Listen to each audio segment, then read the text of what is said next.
বৈদ্যুতিক শক মানুষ কিভাবে খায় সেটা মোটামুটি আমরা সবাই জানি। কিন্তু কেমন হয় যদি কোনো মাছ ধরতে গিয়ে আপনি বৈদ্যুতিক শক খান, সেটা আবার 600 ভোল্টেজের বিদ্যুতে।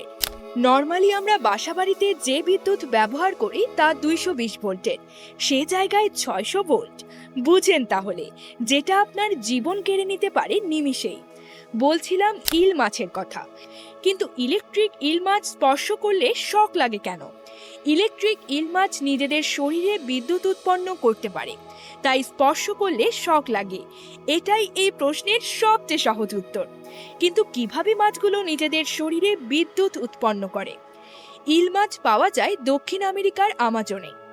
সাধারণত নদীর নিচের স্তরে থাকা কাদামাটিতে এদের বাস, তবে মাঝে মধ্যে ওপরের স্তরেও দেখা যায়। মূলত খাবার সন্ধানে ওপরের দিকে আসে। শিকারকে সামনে পেলে ইলেকট্রিক শক দিয়ে আহত করে, তারপর শিকারকে গিলে খায়। নিজেদের দেহে পর্যাপ্ত বিদ্যুৎ তৈরির জন্য মাথা ও লেজ বাঁকিয়ে কাছাকাছি নিয়ে আসে, অনেকটা ইংরেজি ইউ অক্ষরের মতো। মাথার অংশ ধনাত্মক এবং লেজের অংশ ঋণাত্মক দিক হিসেবে কাজ করে। এতে ইল মাছের শরীরে প্রায় 600 ভোল্টের বিদ্যুৎ উৎপন্ন হয়।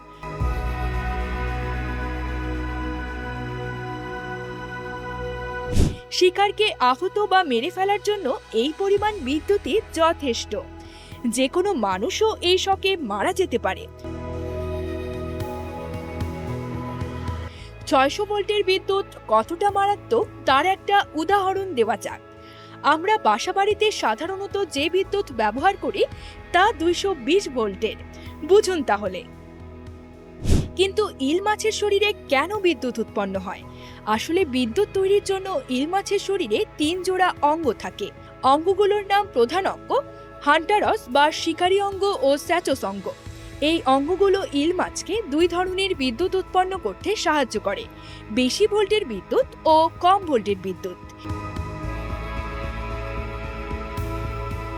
এই অঙ্গগুলো ইল মাছের শরীরে হাজার হাজার বৈদ্যুতিক সেল দিয়ে তৈরি। কোষগুলো একটির সঙ্গে আরেকটি যুক্ত থাকে, ফলে মাথা ও লেজ কাছাকাছি নিলেই ধনাত্মক ও ঋণাত্মক দিক মিলে তৈরি হয় বিদ্যুৎ।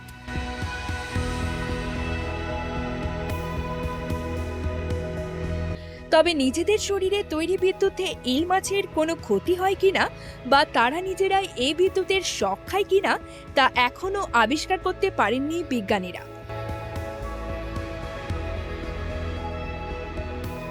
অনেক বিজ্ঞানী সম্ভাবনার কথা বলেছেন। তাদের মতে ইল মাছের শরীরে আছে চর্বির স্তর, হয়তো সেই চর্বি ইলকে বিদ্যুৎ স্পৃষ্টের হাত থেকে রক্ষা করে।